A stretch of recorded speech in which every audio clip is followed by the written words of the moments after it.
This is the Amy Edwards Show, and I'm your host, Amy. This show is here to help all of us live our best life and feel amazing at absolutely every age. We focus on transformation and empowerment through practical tools, strategies, habits, and mindset shifts that will help you unlock your potential, build self-love, and embrace your unique journey. We'll cover everything from health and wellness to personal growth and spirituality with inspiring guests and real conversations. So if you are ready to level up, break out of your comfort zone, and make lasting changes, you're in the right place.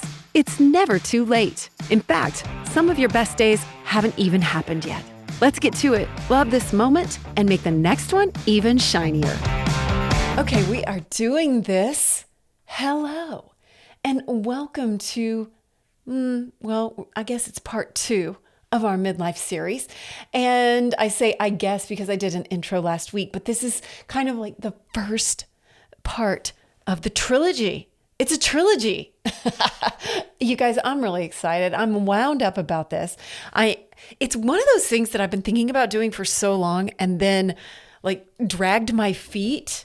And I was listening to something today talking about fear and how when we procrastinate, it's fear-based. It's so true.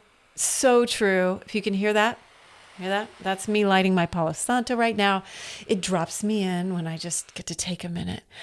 Oh my gosh. So I'm so happy we're here because we're going to talk about awakening today. It is step 1. There's awakening, transformation, and then actualization. And those are our 3 steps. And there's a lot within those that guides us along the way, right? And a lot of action steps that we can take within those. We're breaking free from this midlife narrative that we have been stuck with because other people decided we were stuck with it, I think, along the way, right? Somebody in the 70s or 80s was like, this is called midlife and it's a crisis. And I don't know, I'm just so over that. First of all, I want to say this. I've been thinking about it all week since my last recording. And the word midlife, like right now, mid is slang for not that great, like a mid face. You've heard that in rap songs, right? That is like somebody who's not that good looking or, a mid whatever. I don't know if it's Gen Z or whatever, what generation it is, but they attach mid on the front and it is not great. So we're sitting here calling this midlife, like F that. And I know it's like a different meaning. I get that. But no, I reject it. And that's what we're doing. We're breaking free from this narrative that we've been sold. We're waking up to what we're actually saying here and what we're subscribing to. And then we're getting rid of that. And I am really excited about that. So, I like that I titled this Maximizing Midlife, but I just want to call it MaxLife, right? It is our max life. How are we going to maximize this life? No matter what point you're at. I mean, why do we have to label it that at all? And it's so bad. Can't we call this peak living or something like that? Why not? Oh, there we go. We say, why not? Right? And then you think of all these reasons because people won't understand because people already said that because blah, blah, blah. No more of that. No more of that bullshit. We don't subscribe to that anymore, right? We're writing our own narrative. Oh, hi. Get in. We're writing our own narrative. Okay, so welcome back to the series. So as I just said, we've got a 3-part journey, our trilogy, if you will, our hero's journey. It's awakening, it's transformation, it's actualization. Today, we're focused on awakening, recognizing those outdated beliefs and taking back control of our story. I am all for it because we give away our power. We give away our control in so many ways and we don't have to. And all we have to do is wake up to these ways that we're doing it. Just like this bullshit story, this title of midlife crisis that we can reject. We can just say, that doesn't work for me. It's 2025. That doesn't work for me. Okay. Thank you. You can call it whatever you want, but me, no thanks. I'm going to do my own thing. So how do we define awakening? Awakening is the moment that you realize you've been living by external expectations. That's when you wake up, right? And that's this outdated midlife narrative. I feel like we're all waking up to a lot of outdated stuff, you know? And the outdated narrative of midlife is about crisis. It's about decline. It's about a loss of purpose. It's about searching, trying to hold on to our youth and clinging to the old. Nope. Nope. Nope. Nope. That's not what we're doing. We're moving forward anew. We're waking up to those old stories that don't serve us anymore. We're reframing midlife and seeing it as the catalyst that it is instead of a crisis. So, how about the red pill moments? That's where we recognize the old stories. That's when we wake up and see the societal programming that we have been bombarded with for our entire lives. I mean, I'm guessing it's your entire life because I'm 52 and it's mine. So, gotta be yours, right? I mean, unless you're 105. And even if you're 105, let's rebrand that too. Okay, let's do that. Anyway, but we'll do that another episode. Common midlife myths. I'm clapping. I'm excited. It's too late to start something new. Or I'm too old to start that. You should have life figured out by now. Midlife means slowing down, not accelerating unless you're going down the hill. All right. So, I have experienced all of these too many times to count, really. And that is what's driven me to this place of writing my own narrative. When I left my first marriage, it was because there was a story being told there that I couldn't live anymore. And I talked about this in the last episode. I felt like I woke up and I had a choice, right? I could close my eyes, go back to sleep, or I could stay awake. And it's that red pill, right? It's like, are you going to say, I'm going to stop this and I'm going to make a change. And I'm going to call this what I want to call it. And I am going to pay attention, recognize fear, recognize limiting beliefs, recognize stories, right? I mean, I think about it. I was 40 years old with 2 kids and started a rock and roll music career. I mean, it just happened. It snowballed because I'd been doing it with friends and then that fell apart. That's a whole nother story. And after that fell apart, I thought, well, I've been doing this for 3 years with them. So it pushes me out of my comfort zone. I talk about that. I like doing it. I like creating. I mean, it was really hard for me. It was really challenging, but I thought, who says you can't pick up a guitar in your 40s? Who says?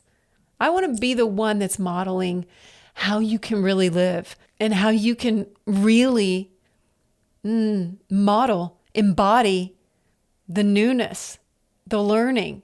That is, I've said this time and again, that's what keeps us youthful too. The payoff of that, of the joy, of the learning, of the beginner mentality, of letting go of fear, is that you glow. You glow your butt off.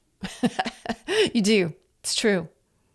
And that's why I want to keep awakening. I want to keep finding those spaces where I can wake up. And so I actually want to say this too. I meant to say this up top, but if you think that you already got it all, you're all woked up, then I just want to invite you to maybe think about other ways you can. Because it's when we say we're done with something that life likes to show us how we're not. And also, I don't know, that starts decline. That starts stagnation when we say, I don't need that anymore, right? Instead of the curiosity of maybe there is something I can awaken to still, which I think is absolutely beautiful. So let's talk too, really quickly, that these narratives and these old stories, other people are going to be bothered by this. And so letting that go is work in itself, and awakening to when people don't want you to change. Like you've not only got to have your own awakening, but then you awaken to, oh, wait, this person has attached this story to me and this cubby in their vision of the world that I fit in. And so that's where they want me to stay. They're not comfortable with me changing and growing, and I'm going to do it anyway. And that can change relationships. That can awaken other feelings where people really want you to stay the same because it keeps them comfortable. And so awakening to those can be really challenging, but that's where growth happens. How willing are you to truly step into your awakening and your growth? My guess is you're here pretty damn willing. I could talk all day about this. One time I was writing a song. It is called Sell By, and I believe it's on my website. And it is all, I remember telling my producer, Dwight Baker, it's all about how society tells us that we're past our expiration date and that we can't do things and all that. And he just rolled his eyes so hard and he goes, "Oh my God, I bet you have so much to say about that." And I was like, "I do. I have 7 pages written that I had to cull down into a song." And I did. And you know what? The crux of the song, my other producer, David Butler at that time, helped me with that because he goes, "It sounds like you're just saying that we do what we want." And that's right. We do what we want. We wake up to those old narratives, and then guess what? We do what we want, and we do what we want with this phase of life. Notice how I called it this phase of life. I'm not going to call it that word anymore. MaxLife. Taking it to the max. It's to the max, right? Okay. So what are we hitting unsubscribe to? What are we letting go of? These limiting beliefs that we're waking up to. So I want to invite you to just pay attention to those all the time. And maybe it comes with some journaling and some writing, because I know they still creep in. It's not a one and done. It's a practice. It's something that we're constantly, oh, there it is again. Oh, she's ingrained in there. She's ingrained in there hardcore. That's my mom's voice, And like, for instance, I have like a need for everyone to be comfortable. And that is a hard one. First, I had to wake up to that. Oh shit, people pleaser city, USA, I'm the mayor. And I had to wake up to that. And my mom told me that I was a lady because I made other people feel comfortable all the time. And I thought, oh, she's, called me a lady. How nice. But I don't want to be a lady, and I don't want to make people feel comfortable all the time. And now I'm realizing that that's not healthy. And a lady does a lot of things. A lady doesn't have to make everyone feel comfortable. A lady can speak her mind gracefully or not gracefully, right? It's whatever you want it to be. So these can be deeply ingrained. Like that one still comes up for me, and I want people to feel comfortable, and I have to actively practice letting go of that, actively practice adopting a new mentality. And sometimes it's saying something new over and over in my head, and that's okay. I told you that I've been listening to the Let Them Theory, Mel Robbins. It's really good. And she addresses some of these things about how other people are going to want you to be and how you can just let them feel however they want to feel. It's okay, right? So we can let them and let me find peace in that. I think her book, the Let Them Theory, is basically the serenity prayer. God grant me the courage to change the things I can.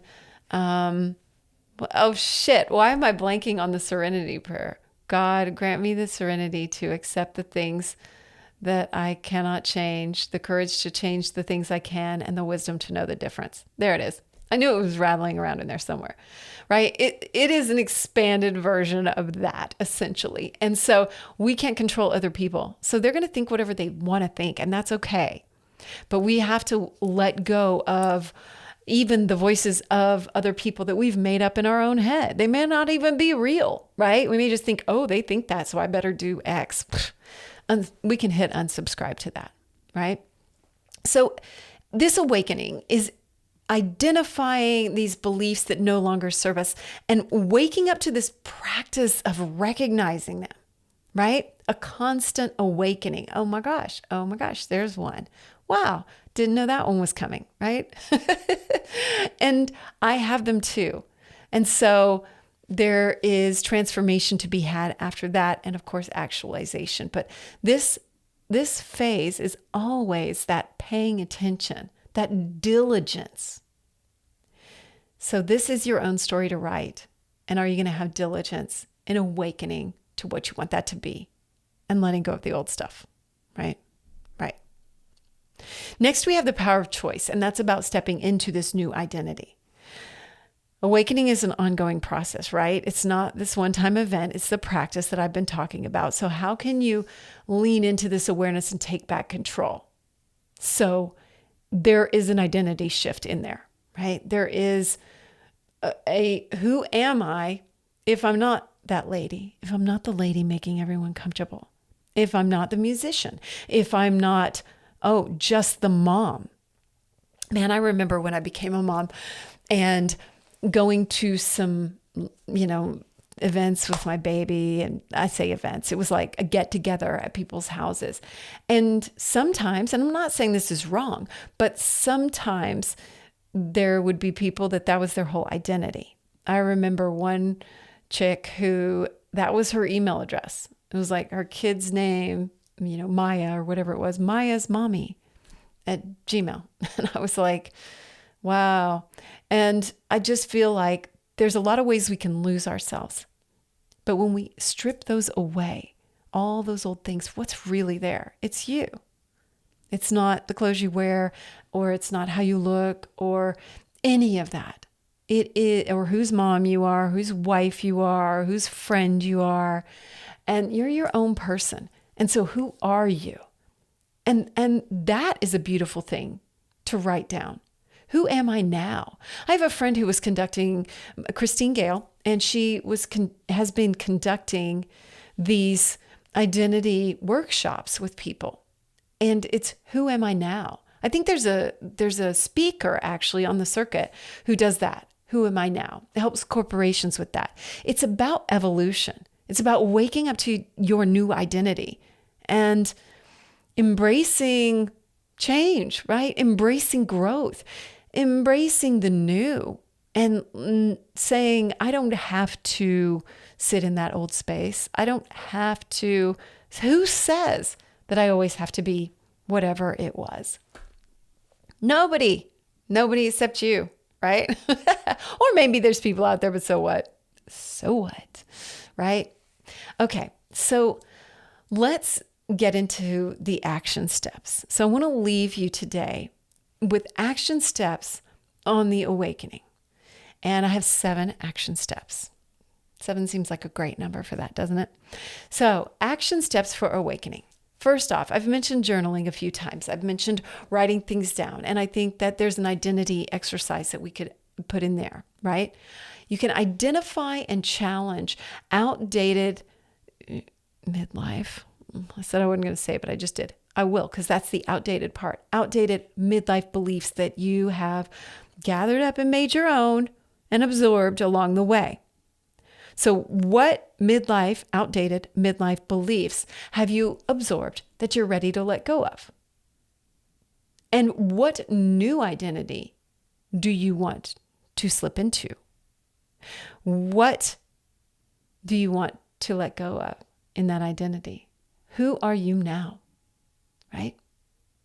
Just start training yourself too. Train yourself to just let this percolate and look for those ways, because it can be fun. It doesn't have to be work, right? We can label this fun.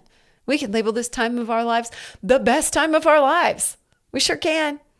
And then you start looking for those things that make it so, that bring that to existence, right?